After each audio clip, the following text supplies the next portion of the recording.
du Sénégal. L'audience solennelle de la rentrée judiciaire, qui permet d'évoquer le bilan et les perspectives des juridictions, porte l'empreinte de ces événements qui traduisent le travail acharné d'hommes et de femmes de l'administration, notamment judiciaire, pour le bon déroulement du processus électoral. Permettez-moi de me réjouir en premier de cette victoire de la démocratie sénégalaise.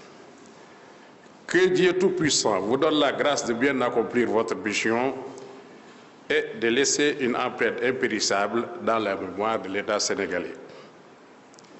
Je voudrais également vous réitérer ma profonde gratitude pour m'avoir nommé premier président de la Cour suprême sur la proposition du ministre de la Justice, garde des Sceaux, et après avis conforme du Conseil supérieur de la magistrature.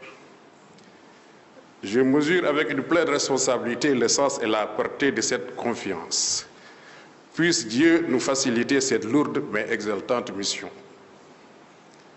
Monsieur le Président de la République, ces élections, sans aucun doute, plus que celles qui l'ont précédée, ont mis à rude épreuve l'institution judiciaire. C'est certainement la raison pour laquelle, dès votre accession à la magistrature suprême, vous avez répondu à une forte demande sociale en convoquant les assises nationales sur la justice sénégalaise. Elles ont été un grand moment pour les citoyens, dans leur diversité, d'apprécier le fonctionnement de l'institution judiciaire. La haute hiérarchie judiciaire y a été appelée in extremis, mais pas pour y jouer un rôle de premier plan. À juste titre, peut-être. Il faudrait néanmoins admettre que certaines imperfections ne peuvent être perçues qu'à l'intérieur du système judiciaire par les hommes du métier. La haute hiérarchie aurait pu avouer à ses assises son impuissance lors des périodes troubles à pallier les dysfonctionnements qui peuvent affecter fortement la marche régulière de la justice, son impuissance à redresser la barre. Nous pouvons en juger par les réalités des textes d'hier comme d'aujourd'hui, aujourd'hui étant à son lever de soleil. La hiérarchie judiciaire n'a en effet aucun pouvoir juridique de proposition de nomination aux emplois judiciaires établi par le statut spécial des magistrats. Elle ne peut, en matière pénale, poursuivre un magistrat sans y être autorisé par le ministre de la Justice. Enfin, la saisine du Conseil de discipline des magistrats appartient exclusivement au ministre de la Justice.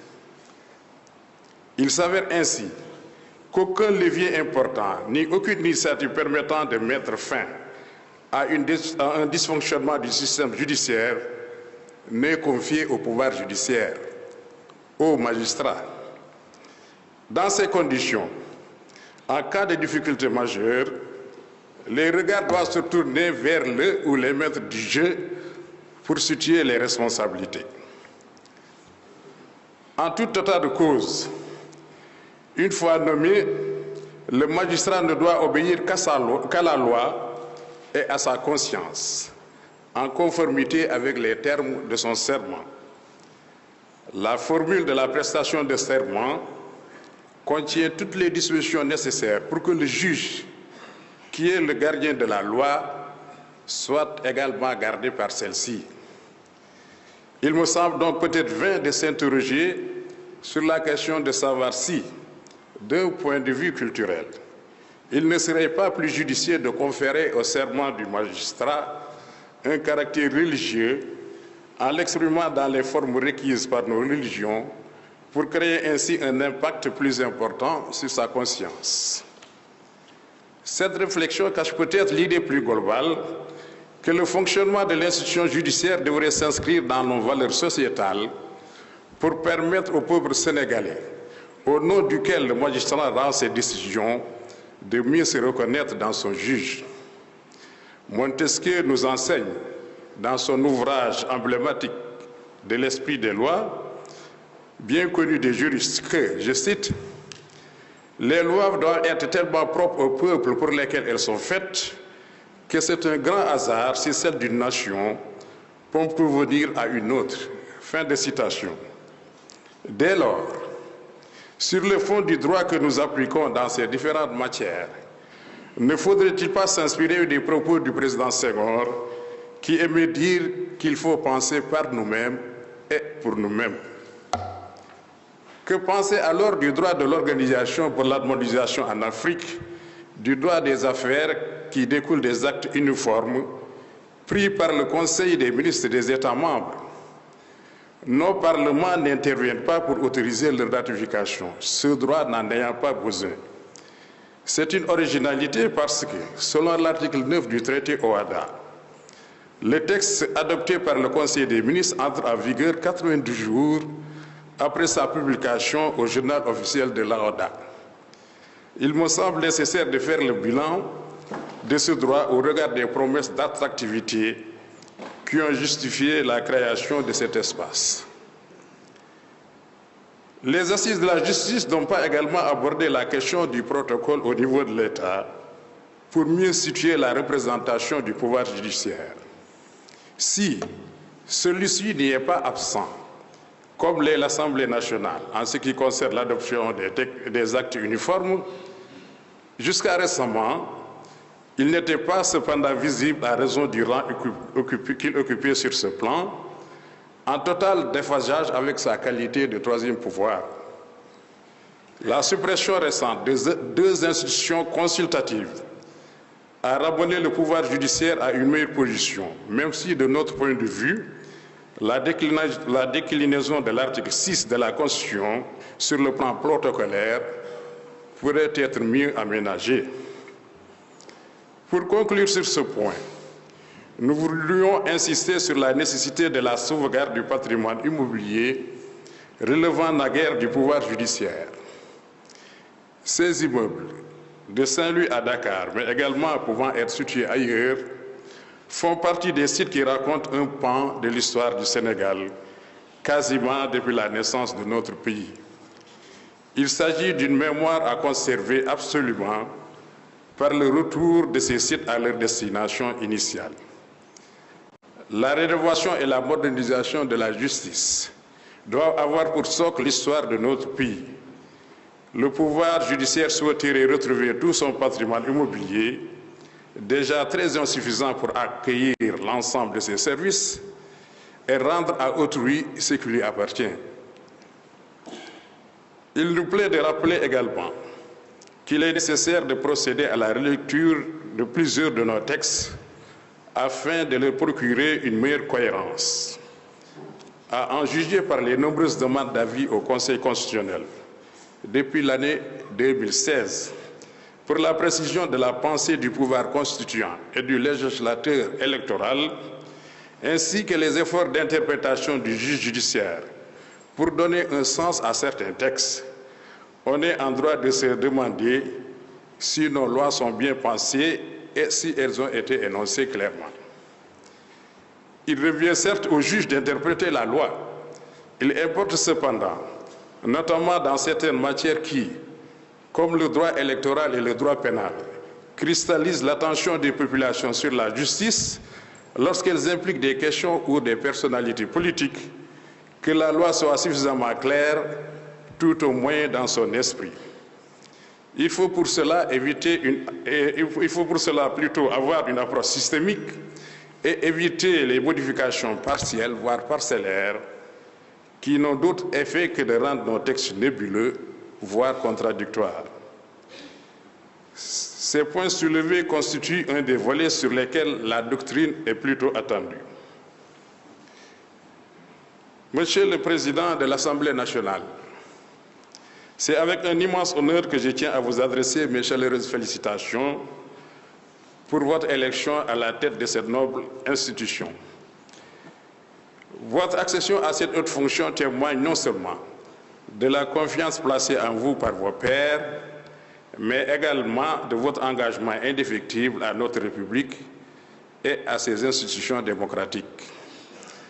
La mission qui vous attend est exigeante et cruciale pour le renforcement de l'état de droit, l'équilibre des pouvoirs, est la représentation des aspirations du peuple sénégalais. Je suis convaincu que votre leadership éclairé permettra à l'Assemblée nationale de jouer pleinement son rôle dans le respect des principes républicains.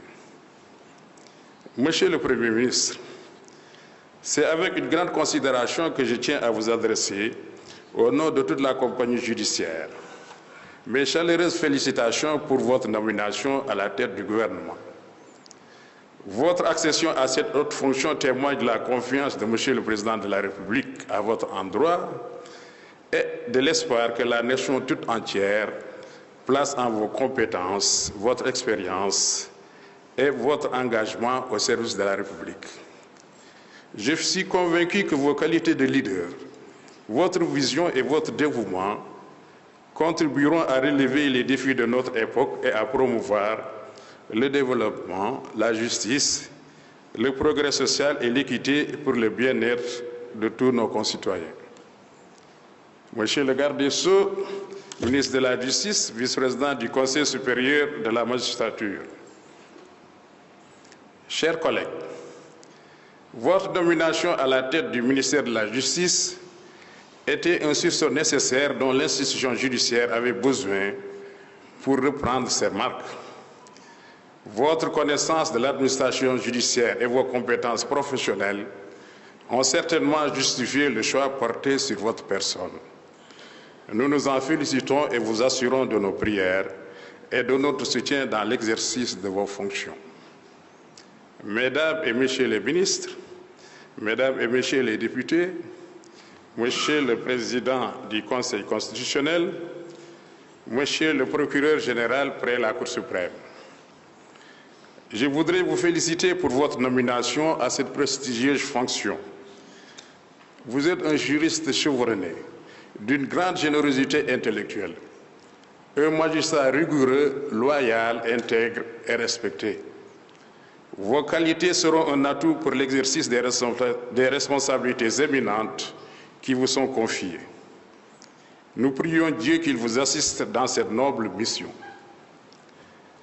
Monsieur le Premier Président de la Cour des comptes, Monsieur le Procureur général près la dite Cour, Monsieur le Président de la Cour suprême du Bénin, Monsieur le Procureur général près la Cour suprême du Bénin, Mesdames et Messieurs les ambassadeurs et chefs de mission diplomatique, Messieurs les officiers généraux, Mesdames et Messieurs les recteurs, doyens et professeurs d'université, Monsieur le bâtonnier de l'ordre des avocats, Messieurs les chefs religieux et coutumiers, chers invités en vos rangs, grades et qualités. Pour la première audience solennelle de rentrée des cours et tribunaux qu'il nous fait l'honneur de présider, perpétuant ainsi une tradition, Monsieur le Président de la République, Président du Conseil supérieur de la magistrature, nous a invités à réfléchir sur un thème qui nous interpelle par son acuité et son actualité. Droit de grève et préservation de l'ordre public. Ce choix nous laisse entrevoir l'intérêt qu'il porte à la protection des droits fondamentaux.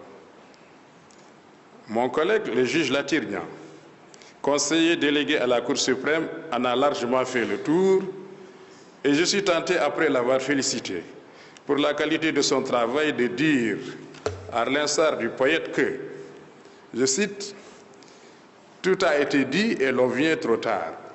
Fin de citation. Aussi vais-je aborder cette question aussi essentielle que complexe, en contenant spatialement et historiquement mon analyse au Sénégal. La grève, cessation collective et concertée du travail, en vue d'appuyer des revendications professionnelles, est un droit à valeur constitutionnelle reconnu par l'article 25 de notre Constitution, cité à plusieurs reprises. Acquis des luttes ouvrières suite à l'abolition de l'esclavage, le droit de grève au Sénégal a d'abord été porté par les cheminots et les enseignants qui ont entamé des mouvements sociaux dits grève générale entre 1945 et 1948 en s'appropriant le bénéfice des droits syndicaux résiduels accordés aux travailleurs des 4 communes autour des années 1920.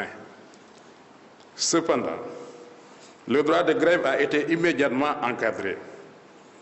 D'abord, pour éviter des révoltes dans les colonies de l'AEF, puis aux indépendances, pour préserver l'ordre public et garantir la continuité des services publics. Érigé en droit humain fondamental, le droit de grève se heurte à une limite naturelle